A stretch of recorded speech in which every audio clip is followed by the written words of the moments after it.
Last అయినటువంటి సీట్లలో సగం సీట్లు కూడా గెలపలేనటువంటి పరిస్థితి మహారాష్ట్రలో ఏర్పడింది.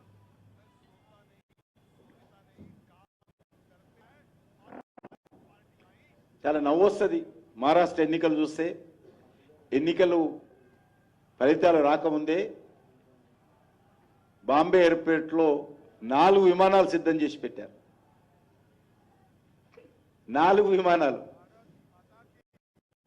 పైలట్స్ కూడా కూర్చున్నారు విమానాల్లో. ఎమ్మెల్యేలకు కావాల్సినటువంటి భోజనాలు కూడా విమానాలు చేశారు.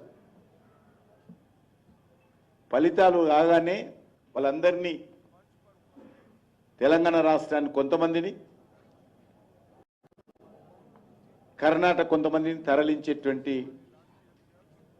అద్భుతమైనటువంటి ప్లానింగ్, ప్రజల ఆలోచనను, ప్రజల నాడిని పసిగట్టలేనటువంటి కాంగ్రెస్ పార్టీ పథకాలు సిద్ధం చేసుకొని ఈరోజు దేశ ప్రజల ముందు మరో నవలోపాలైంది.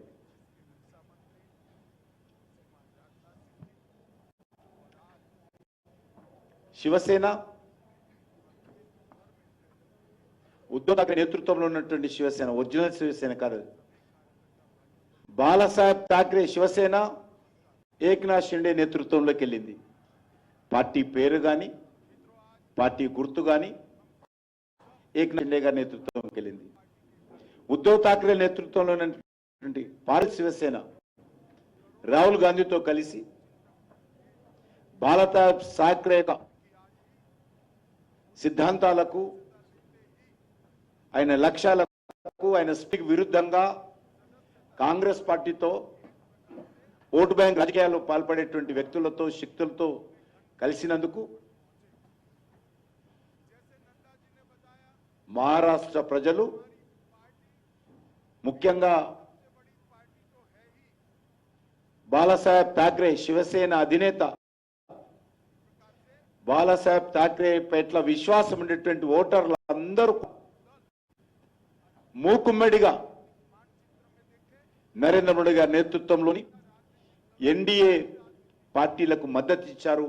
ఇది చాలా మార్పు, స్పష్టమైనటువంటి మార్పు మహారాష్ట్రలో కనిపించింది. బాలాసాహెబ్ ఠాక్రే కొడుకైనటువంటి ఉద్ధవ్ ఠాక్రే, మానవుడైనటువంటి ఆదిత్య ఠాక్రే, వీళ్ళ మాటలను లెక్క చేయకుండా ప్రజలు బాలాసాహెబ్ ఠాక్రే మీద ఉన్నటువంటి అభిమానంతో, ఆయన ఆలోచన విధానంతో, ఆయన స్ఫూర్తితో కొడుకును కూడా లెక్క చేయకుండా శివసేనకు, వాళ్ళతో కలిసినటువంటి పార్టీలకు సరిగ్గా బుద్ధి చెప్పడం జరిగింది. ఈరోజు ఆ వచ్చిన కొన్ని సీట్లు, ఉద్ధవ్ ఠాక్రేకి వచ్చినటువంటి కొన్ని సీట్లు కూడా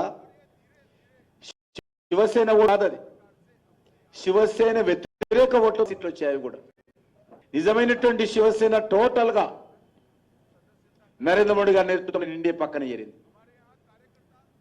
ప్రజలు చాలా చైతన్యవంతులైన విషయం మరొకసారి మహారాష్ట్ర ఎన్నికల్లో స్పష్టమైంది. శివసేన పెట్టింది ఎందుకు, శివసేన ఏ లక్ష్యాలకు పెట్టారు, ఆయన కొడుకు పార్టీని ఎవరి చేతిలో పెట్టాడు, దానికి వ్యతిరేకంగా ప్రజలు ఏ రకంగానైతే శివసేన ఎమ్మెల్యేలు ఉద్ధవ్ ఠాక్రే మీద తిరుగుబాటు చేశారో, మహారాష్ట్ర ప్రజలు కూడా ఉద్ధవ్ ఠాక్రే మీద తిరుగుబాటు చేసి బాలాసాహెబ్ ఠాక్రే యొక్క ఆలోచన విధానంతో నరేంద్ర మోడీ గారి నాయకత్వానికి అండగా నిలబడడం అనేటువంటిది ఎన్నికల్లో మరొక ప్రత్యేకతని సందర్భంగా పనిచేస్తాం. మహారాష్ట్ర ప్రజలు వారసత్వం చూడలే, మహారాష్ట్ర ప్రజలు బాలాసాహెబ్ యొక్క ఆలోచన విధానాన్ని చూశారు, ఆ యొక్క పార్టీ యొక్క సిద్ధాంతాన్ని చూశారు, బాలాసాహెబ్ ఠాక్రే యొక్క స్ఫూర్తిని చూశారనే విషయాన్ని ఈ సందర్భంగా మనం చేస్తా ఉన్నాం.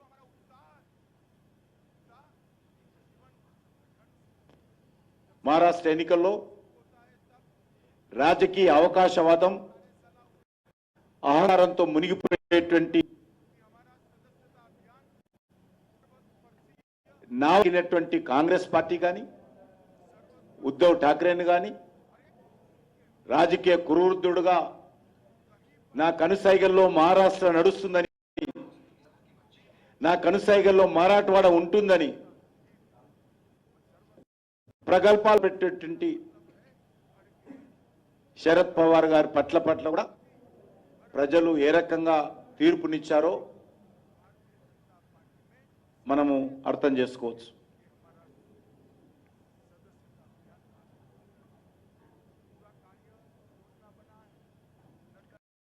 నూట సీట్లలో పోటీ చేసినటువంటి కాంగ్రెస్ ఇంకా సీట్లు వస్తా ఉన్నది, ఇంకా 18 సీట్లు 20 సీట్లకు చేరుకున్నది.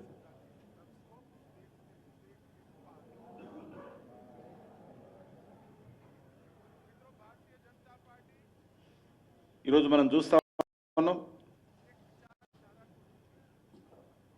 దేశంలో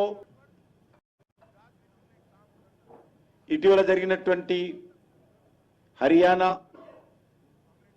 జమ్మూ కాశ్మీర్ ఎలక్షన్ చూసాం.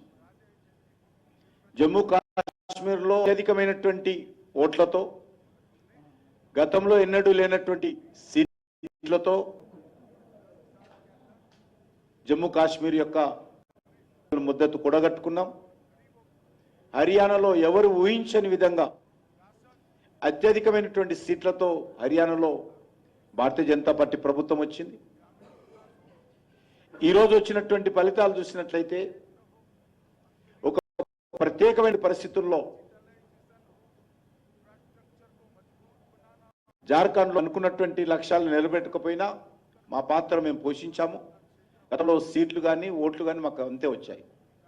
కానీ మహారాష్ట్రలో చూస్తే మా ఓట్ల సంఖ్య, సీట్ల సంఖ్య చాలా గణనీయ